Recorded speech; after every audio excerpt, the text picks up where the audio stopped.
Hello दोस्तों, मैं अमित कुमार सिंह आपका अमित सिविल सर्विसेज एकेडमी में बहुत बहुत स्वागत करता हूं। दोस्तों, आज मैं फिर आपके लिए बिहार करंट अफेयर्स 19 मार्च 2023 के सारे करंट अफेयर्स लेकर हाजिर हूं। दोस्तों, important VBI important current affairs. जागरूकता जरूरी है दोस्तों, और करंट अफेयर्स जागरूकता का एक स्रोत है जिससे आप बिहार करंट अफेयर्स के हर एक चीज़ों को जानेंगे। साथ ही साथ राष्ट्रीय तथा अंतर्राष्ट्रीय खबरों के एक एक पहलुओं को हम लोग देखेंगे।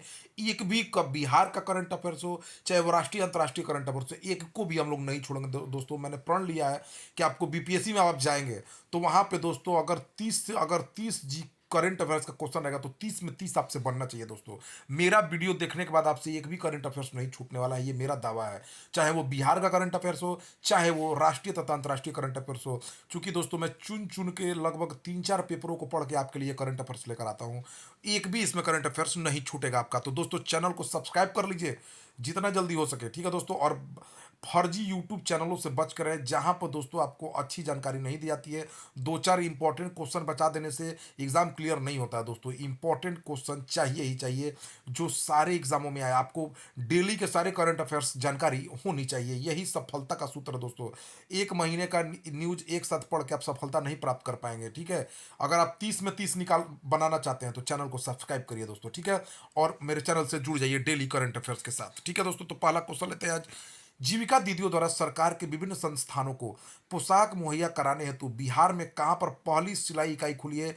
देखिए दोस्तों, जीविका जो दीदियां हैं, सरकार उनका बहुत सपोर्ट कर रही है और सरकार उनको बहुत सारा काम भी दे रही है। जीविका दीदियों को स्कूल के छात्र छात्राओं का पोशाक भी अब वही बनाएंगी। इसके अलावा वो अस्पताल, मेडिकल कॉलेज तथा अन्य सरकारी संस्थानों में भी जीविका दीदियों द्वारा बनाए गए कपड़े और यूनिफॉर्म का इस्तेमाल होगा। बिहार सरकार ने यह घोषणा की है। तो इसके लिए सरकारी संस्थानों में इस्तेमाल होने वाले कपड़ों की आपूर्ति के लिए पटना जिले के मनेर प्रखंड में जिले की पहली सिलाई इकाई खोली गई है, ठीक है। तो पटना जिले में पहली सिलाई जो इकाई है मनेर प्रखंड में खोली गई है, ठीक है। मनेर इकाई जिले की नोडल इकाई है। यहाँ पर जो है उत्पादन के साथ साथ सिलाई का, ड्रेस सिलाई का प्रशिक्षण भी जीविका दीदियों को दिया जाएगा। प्रशिक्षण के दौरान जीविका दीदी को 150 रुपये का मानदेय भी डेली मिलेगा। तो बहुत अच्छी योजना है। इससे लोगों को रोजगार भी मिलेगा जीविका दीदियों को, और जीविका दीदियों के समूह में बढ़ोतरी भी होगी। तो ठीक है दोस्तों, याद रखिए, जो है पोशाकों का भी सिलाई जीविका दीदी करेगी। अस्पताल में नर्स का हो, चाहे वो मरीजों का हो, चाहे डॉक्टर का हो, सारे पोशाक को कौन सिएगा? जीविका दीदियां सिएंगी। श्रीनगर जम्मू में राष्ट्रीय राजमार्ग पर बस पलटने के कारण पुलवामा में कितने बिहार के लोगों की मृत्यु हो गई? देखिए दोस्तों, ये बहुत दुखद समाचार है कि हमारे बिहार के 4 लोग जो है पुलवामा में डेथ कर गए हैं, मृत्यु हो गई है उनको, ठीक है। पुलवामा में बस पलटने के कारण सीएम नीतीश ने शोक संतप्त परिवारों को 2-2 लाख रुपए मुख्यमंत्री राहत कोष से देने की घोषणा की है। जम्मू कश्मीर के उपराज्यपाल मनोज सिन्हा हैं। बिहार में किस राजनीतिक पार्टी ने हाथ से हाथ जोड़ो अभियान शुरू किया है? तो कांग्रेस पार्टी ने दोस्तों जो है बिहार में हाथ से हाथ जोड़ो अभियान शुरू किया है। इस अभियान का उद्देश्य ज्यादा से ज्यादा लोगों को कांग्रेस से जोड़ना है, जागरूकता फैलाना है कांग्रेस के प्रति, तथा जो है अपनी सरकार की नीतियों को गिनाना है। कांग्रेस जो है बिहार में सरकार में शामिल है। कांग्रेस के बिहार प्रदेश अध्यक्ष डॉक्टर अखिलेश प्रसाद सिंह हैं। तमिलनाडु में बिहारी मजदूरों पर हमले के मामले में फर्जी वीडियो शेयर करने के कारण बिहार के किस यूट्यूबर को गिरफ्तार कर लिया गया है दोस्तों? तो ये पश्चिमी चंपारण के रहने वाले मशहूर यूट्यूबर मनीष कश्यप उर्फ त्रिपुरारी तिवारी को पुलिस ने गिरफ्तार कर लिया है। ये सरकार का आरोप है, पुलिस का आरोप है कि इन्होंने तमिलनाडु में जो बिहारी मजदूरों की जो पिटाई हुई उसमें इन्होंने फर्जी वीडियो शेयर किया था। और सरकार के जांचबीन के मामले में ऐसा कोई भी मामला नजर नहीं आया। तो मनीष कश्यप उर्फ त्रिपुरारी तिवारी को क्या किया गया है? गिरफ्तार किया गया है। गिरफ्तारी वारंट जारी होने के बाद इन्होंने खुद सरेंडर कर दिया। बिहार में डायल 102 के तहत कितने एम्बुलेंस का संचालन किया जा रहा है? देखिए दोस्तों, बिहार में के स्वास्थ्य सचिव संजय कुमार सिंह ने यह जानकारी दी है कि बिहार में डायल 102 के तहत 1592 एम्बुलेंस का संचालन किया जा रहा है। देखिए दोस्तों, गर्मियों का दिन शुरू हुआ है, साथ ही साथ हमारे यहाँ अभी इन्फ्लुएंजा वायरस, फिर से आपको ये दोस्तों H3N2 वायरस, बहुत सारे वायरस का प्रकोप चल रहा है, और कोरोना के भी मामले बढ़े हैं। तो इन सभी को जरूरत के लिए एम्बुलेंस की संख्या ज़्यादा चाहिए। तो सरकार ने यह सूचना दी है कि 1592 एम्बुलेंस अभी संचालन में है। बिहार के स्वास्थ्य मंत्री अभी तेजस्वी यादव है, ये उप मुख्यमंत्री भी हैं। बिहार राज्य बाल श्रमिक आयोग के वर्तमान अध्यक्ष कौन है? तो देखिए दोस्तों, बिहार राज्य बाल श्रमिक आयोग के वर्तमान अध्यक्ष डॉक्टर चक्रपाणी हिमांशु है। बिहार का श्रम संसाधन मंत्री सुरेंद्र राम है। बिहार राज्य बाल श्रमिक आयोग के अध्यक्ष मैंने बताया डॉक्टर चक्रपाणी हिमांशु है। बिहार राज्य में पोषण पखवाड़ा का आयोजन कब से कब तक हो रहा है? देखिए दोस्तों, बिहार में पोषण पखवाड़ा का आयोजन जो है 20 मार्च से 3 अप्रैल तक किया जाएगा। ठीक है। ICDS integrated child development services के निदेशक कौशल किशोर ने बताया है कि 20 मार्च से 3 अप्रैल तक पोषण पखवाड़ा के दौरान जन कार्यक्रमों जैसे गर्भवती एवं धात्री महिलाओं, किशोरियों और 6 वर्ष की उम्र के बच्चों को पोषण स्तर में सुधार लाने के लिए जन भागीदार से गतिविधियों का आयोजन किया जाएगा। ठीक है दोस्तों, जिनको ज़्यादा पोषण की आवश्यकता होती है जैसे गर्भवती महिलाएं हैं, नवजात शिशु हैं, तो उनको कैसे उनके पोषण में सुधार लाया जाए, इसकी जागरूकता के लिए दोस्तों गतिविधियां की जाएगी 20 मार्च से 3 अप्रैल तक। ठीक है। और इसमें साथ ही साथ जो कौशल किशोर है उन्होंने बताया कि मोटे अनाजों के इस्तेमाल पर भी ध्यान केंद्रित किया जाएगा कि मोटे अनाजों के इस्तेमाल से शारीरिक पोषण ज़्यादा मिलता है। ठीक है। देखिए दोस्तों, 2023 का जो वर्ष है उसको संयुक्त राष्ट्र ने मोटी अनाज का वर्ष घोषित किया है और इसके लिए भारत का प्रयास अधिक था। बिहार राज्य की 45 खादी संस्थाओं को बिक्री मूल्य में छूट। देखिए दोस्तों, खादी संस्थाओं ने लगभग 2 महीने से जो है खादी पर छूट दे रखी थी। ठीक है। तो खादी पर जो छूट है उसका भुगतान बिहार सरकार को करना था। तो जिन जिन खादी कंपनियों ने लगभग 45 खादी संस्थाओं ने छूट दे रही थी, तो उनके लिए जो है 1.43 करोड़ रुपए का भुगतान किया गया है। ठीक है। बिहार राज्य खादी ग्रामोद्योग की स्थापना 1956 में हुई थी। बिहार खादी की ब्रांड एम्बेसडर जो है वो मैथिली ठाकुर है, जो लोक गायिका है। ठीक है। याद रखिए, बहुत ही इंपॉर्टेंट क्वेश्चन है दोस्तों, पूछने के प्रबल चांसेस है। बिहार के उद्योग मंत्री समीर कुमार महासेठ है।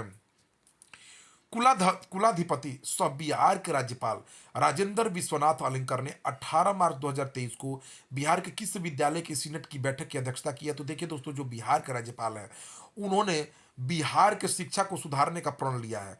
वह पहली बार इतिहास में ऐसा पहली बार हुआ है कि किसी सीनेट की विश्वविद्यालय की सीनेट की बैठक में राज्यपाल कुलाधिपति शामिल हुए हैं।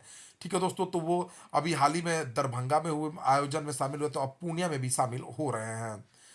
तो बिहार का प्रथम विश्वविद्यालय नालंदा विश्वविद्यालय था। ठीक है। इसकी स्थापना कुमार गुप्त ने की थी 450 से 470 में। नष्ट इसका बख्तियार खिलजी ने इसको नष्ट कर दिया था। बिहार में कितनी एथेनॉल प्लांट लगाई जा रही है? देखिए दोस्तों, बिहार में 17 इथेनॉल प्लांट लगाए जा रहे हैं। इथेनॉल प्लांट, केंद्र सरकार ने बिहार में 17 इथेनॉल उत्पादन इकाइयां लगाने की समय सीमा को बढ़ाकर 30 सितंबर तक कर दिया है। ठीक है। तो 17 इथेनॉल प्लांट बिहार में लग रहे हैं। 22 मार्च 2023 बिहार दिवस के अवसर पर कौन से गीतकार अपनी प्रस्तुति देंगे? तो ये जावेद अली और मैथिली ठाकुर, जो बिहार की ब्रांड एम्बेसडर भी हैं खादी की। तो जावेद अली और मैथिली ठाकुर जो है, मैथिली ठाकुर लोक गायिका हैं, ये दोनों अपना प्रस्तुति देंगे 22 मार्च बिहार दिवस के अवसर पर। बिहार सरकार अगले 5 वर्षों में कितनी नई बसें चलाएगी? देखिए, बिहार जो सरकार है अगले 5 वर्षों में अन्य राज्यों में जाने के लिए तथा अन्य जिलों में जाने के लिए 2000 नए बसें चलाएगी। ठीक है। बिहार के भी परिवहन मंत्री शीला कुमारी हैं। वित्तीय वर्ष 2023-24 के लिए पटना नगर निगम ने कितना बजट पेश किया? देखिए, वित्तीय वर्ष 2023-24 के लिए पटना नगर निगम ने 2432 करोड़ का बजट पेश किया है।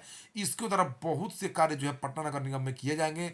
पार्कों को वाईफाई किया जाएगा, पटना के 22 जगहों पर फव्वारा लगाया जाएगा और साफ सफाई की जाएगी। पटना की मेयर अभी सीता साहू हैं। विभिन्न बैंकों द्वारा लोन बांटने के मामले में बिहार का कौन सा जिला प्रथम स्थान पर आया? देखिए दोस्तों, विभिन्न बैंकों द्वारा लोन ऋण बांटने के मामले में पटना जिला सर्वोच्च स्थान पर है। खेलो इंडिया महिला रोड साइकिलिंग में किसे प्रथम स्थान मिला है? बिहार की मंजू कुमारी को खेलो इंडिया महिला रोड साइकिलिंग में प्रथम स्थान प्राप्त हुआ है। इस प्रतियोगिता में 4 राज्यों के 42 खिलाड़ियों ने भाग लिया था। तो मंजू कुमारी ने खेलो इंडिया महिला रोड साइकिलिंग में प्रथम स्थान प्राप्त किया है दोस्तों। ठीक है। आगे चलते हैं, नेक्स्ट क्वेश्चन की तरफ हम लोग चलते हैं। देश का विदेशी मुद्रा भंडार 10 मार्च 2023 को $2.39 अरब डॉलर घटकर कितना अरब डॉलर हो गया है? देखिए दोस्तों, 560 अरब डॉलर जो है हमारा विदेशी मुद्रा भंडार हो गया है। तो इसमें थोड़ा घटोतरी हुई है 2.39 अरब डॉलर की। किस सरकारी कंपनी को महाराष्ट्र राज्य बिजली वितरण कंपनी लिमिटेड की तरफ से 1,000 करोड़ की सौर ऊर्जा परियोजना मिली है? तो एजेवीएन की जो शाखा है, एजेवीएन ग्रीन एनर्जी को महाराष्ट्र राज्य बिजली वितरण कंपनी लिमिटेड ने सौर ऊर्जा परियोजनाओं के लिए 1,000 करोड़ की सौर परियोजनाओं दी है। इस परियोजना में 45 करोड़ यूनिट बिजली उत्पादन किया जाएगा सौर ऊर्जा के माध्यम से। महाराष्ट्र के मुख्यमंत्री अभी एकनाथ शिंदे हैं दोस्तों, ठीक है। केंद्रीय सहकारिता एवं गृह मंत्री अमित शाह ने 2023-34 तक 33-34 तक वैश्विक दुग्ध उत्पादन में भारत द्वारा कितना दुग्ध उत्पादन योगदान देने का लक्ष्य रखा है? देखिए दोस्तों, जो अमित कुमार सिंह हमारे सहकारिता और गृह मंत्री दोनों हैं, उन्होंने कहा कि भारत को दुग्ध उत्पादन में नंबर वन बनाना उनका लक्ष्य है। इसके लिए कम से कम भारत की पूरे विश्व में दुग्ध उत्पादन में हिस्सेदारी 33% करने का लक्ष्य उन्होंने 2033-34 रखा है। 33% यानी 33 करोड़ मीट्रिक टन उन्होंने दुग्ध उत्पादन का लक्ष्य रखा है। अमित शाह गांधीनगर के 49वें डेयरी उद्योग सम्मेलन में भाग लेने आए थे। भारत में वर्तमान में दुग्ध उत्पादन 22 करोड़ मीट्रिक टन है। पिछले एक दशक में डेयरी उद्योग 6.6% की सालाना दर से विकास कर रहा है। 1970 में प्रति व्यक्ति दुग्ध उत्पादन 107 ग्राम था, जो वर्ष 2022 में भारत में बढ़कर 427 ग्राम हो गया है। जबकि प्रति व्यक्ति दुग्ध उपभोग का वैश्विक पूरे विश्व भर में औसत उपभोग 322 ग्राम है, यानी दुग्ध उपभोग में भारत कहीं आगे है अन्य देशों से। पीएम मोदी ने अंतर्राष्ट्रीय श्री अन्न सम्मेलन का उद्घाटन कहाँ किया? देखिए दोस्तों, श्री अन्न का मतलब हो गया है वैसे अन्न, मोटी अनाजों का उत्पादन। श्री अन्न का मतलब है मोटी अनाजों के उत्पादन में भारत को अग्रणी स्तर पर ले आना। पीएम मोदी ने तो इसका आयोजन नई दिल्ली में हुआ दोस्तों। पीएम मोदी ने भारतीय कृषि अनुसंधान संस्थान में, आईसीआर में मोटी अनाजों पर आधारित वैश्विक सम्मेलन श्री अन्न का उद्घाटन किया है। मोटी अनाजों के उत्पादन के लिए गुयाना के राष्ट्रपति डॉक्टर मोहम्मद इरफान अली ने 200 एकड़ भूमि देने की पेशकश की है। 100 देशों के प्रतिनिधि इस सम्मेलन में शामिल हुए। कुल अनाजों के उत्पादन में भारत में मोटे अनाजों की हिस्सेदारी मात्र 5% है। यानी कहने का मतलब है दोस्तों, चावल, गेहूं, धान, बहुत सारा अनाज होता है, उसमें मोटे अनाज सिर्फ भारत में 5% ही हो पाता है अन्य के तुलना में। भारत 170 लाख टन मोटे अनाजों का उत्पादन करता है, जो कि एशिया का 80% है तथा विश्व का 20% है। भारत में मोटे अनाजों की उपज 1239 किलोग्राम पर हेक्टेयर है। पीएम मोदी ने कहा है कि भारत के प्रस्ताव तथा प्रयासों के बाद संयुक्त राष्ट्र ने 2023 को अंतर्राष्ट्रीय मोटा अनाज वर्ष घोषित किया है। अंतर्राष्ट्रीय मोटे अनाज वर्ष के अवसर पर पीएम मोदी ने एक डाक टिकट तथा एक 75 रुपए का सिक्का भी जारी किया है। तो बहुत बहुत इंपॉर्टेंट क्वेश्चन रहेगा दोस्तों, ध्यान से देखिए, यहाँ से कुछ भी क्वेश्चन पूछा जा सकता है, ठीक है। ये श्री अन्न योजना क्या है, कहाँ पर सम्मेलन हुआ है, कौन कौन राज्य शामिल हुए, कितना उत्पादन होता है भारत में, और कौन कौन सा उसके अवसर पर डाक टिकट और सिक्का जारी किया, कुछ भी पूछा जा सकता है। बहुत इंपॉर्टेंट क्वेश्चन है। किस देश के वैज्ञानिकों ने कटे हुए अंगों को पुनः उगाने की नई तकनीक खोजी है? दोस्तों देखिए, अगर आपका हाथ कट गया, पैर कट गया, अगर किसी का भी, भगवान ऐसा ना करे आपके साथ हो, लेकिन किसी का भी अगर ऐसा साथ होता है, तो चीन के वैज्ञानिकों ने, जो चीन के जियान में स्थित नॉर्थ वेस्टर्न पॉलिटेक्निकल यूनिवर्सिटी के शोधकर्ताओं ने मनुष्य के अंदर स्थित स्टेम कोशिका के अंदर ब्लास्टीमा कोशिका के माध्यम से कटे अंगों को पुनः विकसित करने की तकनीक खोजी है चीन के वैज्ञानिकों ने दोस्तों। अब मैं आपको बता दूं कि हिरण का सींग आप देखें, अगर वो टूट जाए तो फिर से वो अपने जगह को ले लेता है। तो उसमें होता क्या दोस्तों, उसकी स्टेम कोशिका के अंदर ब्लास्टीमा कोशिका होती है।